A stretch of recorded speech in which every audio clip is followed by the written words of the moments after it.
بسم اللہ الرحمن الرحیم۔ نہایت ہی محترم اور معزز مسلمان بھائیوں اور بہنوں، السلام علیکم ورحمۃ اللہ وبرکاتہ۔ زندگی اور موت صرف اللہ عز و جل کے ہاتھ میں ہے۔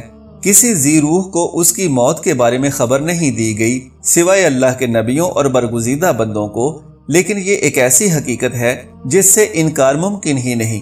کل نفس ذائقۃ الموت کہ ہر ذی روح کو موت کا ذائقہ چکھنا ہے۔ اگرچہ موت کے بارے میں کوئی حتمی طور پر آگاہی نہیں دے سکتا، لیکن بزرگان دین اس بارے میں پیشین گوئی کرتے ہیں، اور حضرت علی رضی اللہ تعالی عنہ کا موت کے بارے میں فرمان ہے کہ جب انسان میں 3 علامات ظاہر ہونے لگیں تو جان لیں کہ موت واقعہ ہونے والی ہے۔ چند دن کے اندر وہ شخص مرنے والا ہے اور اسے موت آنے والی ہے۔ مکمل تفصیلات جاننے کے لیے ویڈیو کو آخر تک ضرور دیکھیے گا۔ محترم ناظرین کرام، حضرت ابراہیم علیہ السلام جو کہ جد الانبیاء ہیں، حضرت یوسف علیہ السلام حضرت ابراہیم علیہ السلام کے پوتے تھے، اور حضرت یوسف علیہ السلام وہ نبی علیہ السلام ہیں جن کو اللہ نے بڑے ہی حسن سے نواز رکھا تھا اور بڑی ہی خوبصورتی عطا کی تھی۔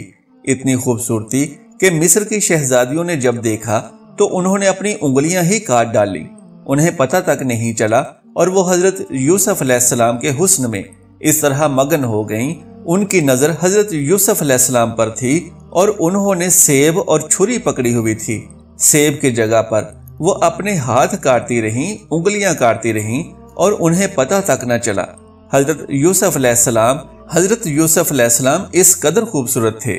حضرت یوسف علیہ السلام حضرت ابراہیم علیہ السلام کے پوتے، جبکہ حضرت یعقوب علیہ السلام کے بیٹے تھے۔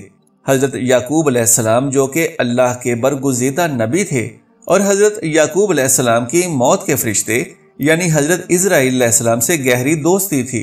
حضرت اسرائیل علیہ السلام جب اللہ کے نبی حضرت یعقوب علیہ السلام کے علاقے میں کسی کی روح نکالنے جاتے تھے تو حضرت یعقوب علیہ السلام کے گھر ضرور آتے اور ان سے ملاقات ضرور کرتے، کیونکہ گہری دوستی تھی اور یارانہ تھا۔ جب ہم انسان بھی اپنے کسی دوست کے علاقے میں جاتے ہیں تو اپنے دوست سے ملاقات کرنے کے لیے اس کے گھر ضرور جاتے ہیں۔ اسی طرح حضرت اسرائیل علیہ السلام جب بھی اس علاقے میں چکر لگاتے تو اپنے دوست یعنی حضرت یعقوب علیہ السلام سے ضرور ملاقات کرتے، کہتے کہ میں فلاں کی جان قبض کرنے جا رہا ہوں یا فلاں بن فلاں کی روح نکالنے جا رہا ہوں۔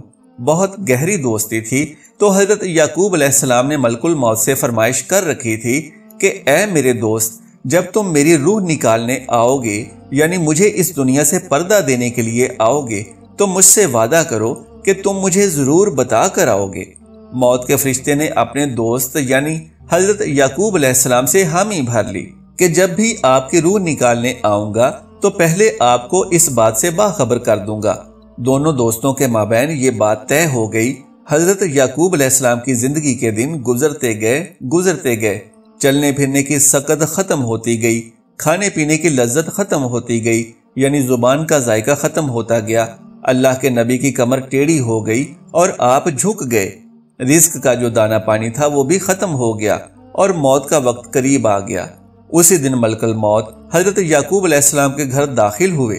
اللہ کے نبی حضرت یعقوب علیہ السلام نے جب موت کے فرشتے کو دیکھا تو پوچھا کہ کدھر آنا ہوا، کیا ملاقات کے لیے آئے ہو؟ تو کہا نہیں، ملاقات کے لیے نہیں آیا، بلکہ آج تو میں آپ کی روح قبض کرنے آیا ہوں۔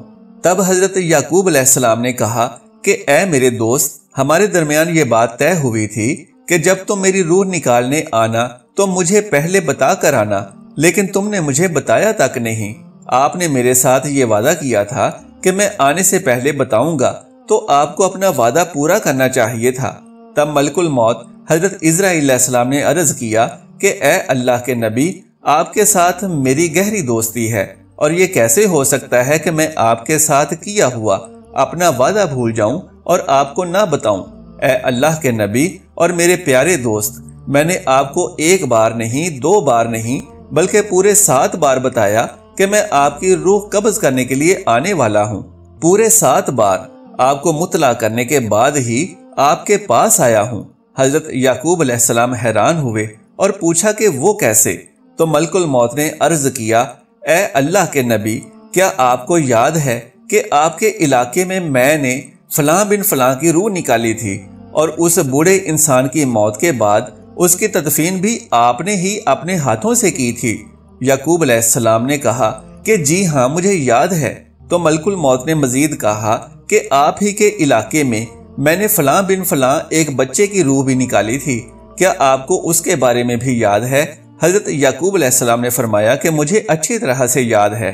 تب موت کے فرشتے نے کہا کہ اے نبی، میں صرف ان کی روح قبض کرنے ہی نہیں آتا تھا بلکہ آپ کو بار بار بتانے بھی آتا تھا کہ آج ان کی باری ہے، کل آپ بھی تیار ہو جائیں۔ آج اس بوڑھے کی باری، آج اس بچے کی باری اور آج اس نوجوان کی باری ہے تو کل آپ کی بھی باری آنے والی ہے۔ اے اللہ کے نبی، میں آپ کو ایک بار نہیں بلکہ 7 بار بتا چکا ہوں۔ محترم ناظرین کرام، موت کا فرشتہ جب ہمارے ہمسائے کی روح نکالنے آتا ہے تو وہ صرف اس کی موت کا سامان لے کر نہیں آتا بلکہ ہمیں بھی بتانے آتا ہے کہ آج اس کی باری ہے، کل آپ بھی تیار ہو جائیں۔ تو اس سے ثابت ہوتا ہے کہ جب محلے میں موت کا فرشتہ آ جائے اور کسی کی روح نکال کے لے جائے تو اس محلے کے باقی رہنے والے بھی تیار ہو جائیں کہ آج اگر میرا یہ گہرا دوست، ہمسایہ یا رشتہ دار مر گیا ہے، یا آج میرا بھائی چلا گیا، میرا باپ اس دنیا سے چلا گیا، میری ماں چلی گئی ہے، یا کوئی بھی جا سکتا ہے، تو صرف وہی نہیں گیا بلکہ کل اس کے پیچھے میں بھی جانے والا ہوں۔ ناظرین کرام، یہ زندگی کے لمحات ہم سب زندہ لوگوں کے لیے غنیمت ہیں، اس لیے ان لمحات کو غنیمت جانو اور ضائع نہ کرو، برباد مت کرو۔ برف کی طرح یہ زندگی پگھلتی جا رہی ہے۔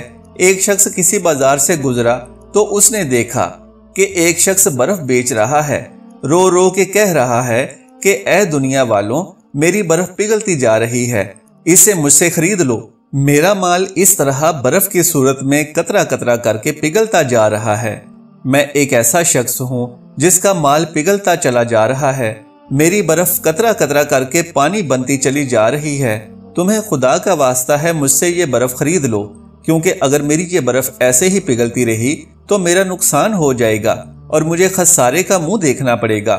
کسی سننے والے سمجھدار انسان نے اس کے قریب جا کر اس سے کہا کہ بھائی، جس طرح تیری کہانی ہے بالکل اسی طرح میری بھی کہانی ہے۔ برف والے شخص نے پوچھا کہ وہ کیسے؟ تو اس نے کہا جناب، تیری برف پگھلتی جا رہی ہے جبکہ میری قیمتی زندگی پگھلتی جا رہی ہے۔ جس طرح قطرہ قطرہ کر کے تیری برف پگھلتی چلی جا رہی ہے، اسی طرح لمحہ لمحہ کر کے میری زندگی پگھلتی چلی جا رہی ہے۔ اگر تو اپنی برف پگھلنے سے پہلے اسے بیچ لے گا تو بدلے میں کچھ نہ کچھ پا لے گا، تو تجھے خسارے کا منہ نہیں دیکھنا پڑے گا، نقصان کا منہ نہیں دیکھنا پڑے گا اور تو فائدے میں رہے گا۔ بالکل اسی طرح مجھے بھی نقصان کا سامنا کرنا پڑے گا، یعنی اگر میں اپنی زندگی کی برف پگھلنے سے پہلے کچھ اعمال نہ کما لوں تو مجھے بھی قیامت کے دن خسارے کا سامنا کرنا پڑے گا۔ حضرت سیدنا علی المرتضی شیر خدا رضی اللہ تعالی عنہ نے فرمایا ہے کہ زندگی میں جب 3 علامات ظاہر ہونے لگیں، یعنی 3 نشانیاں تمہارے اندر پیدا ہو جائیں، تو سمجھ لینا کہ موت کا فرشتہ کسی بھی وقت تمہارے دروازے پر دستک دے سکتا ہے، یعنی موت قریب ہے۔ نمبر 1، جب سیاہ بال سفید ہو جائیں۔ نمبر 2، جب بدن سے توانائی ختم ہو جائے۔ نمبر 3، جب کمر جھک جائے، یعنی کمر ٹیڑھی ہو جائے، جسم میں طاقت نہ رہے، ہاتھ تو ہیں لیکن چھونے کی طاقت نہیں، پیر تو ہیں لیکن چلنے کی ہمت نہیں، کھانے پینے کا سامان تو ہے لیکن کھانے میں لذت نہیں، جیب میں پیسے ہیں لیکن بڑھاپے کا علاج نہیں، بہن بھائی بیٹا بیٹی رشتہ دار تو ہیں لیکن کھڑے ہونے اور چلنے پھرنے کا سہارا نہیں۔ جب یہ علامات ظاہر ہونے لگیں تو سمجھ لیں کہ موت قریب ہے۔ ان علامات کے ظاہر ہو جانے پر اس سے پہلے کہ موت کے آہنی ہاتھ ہمیں اپنے شکنجے میں لے لیں، ہماری روح ہمارے جسم کو چھوڑ کر خالق حقیقی کی جانب رواں دواں ہو جائے، ہمیں چاہیے کہ اللہ کو اور اس کے رسول صلی اللہ علیہ وآلہ وسلم کو راضی کر لیں۔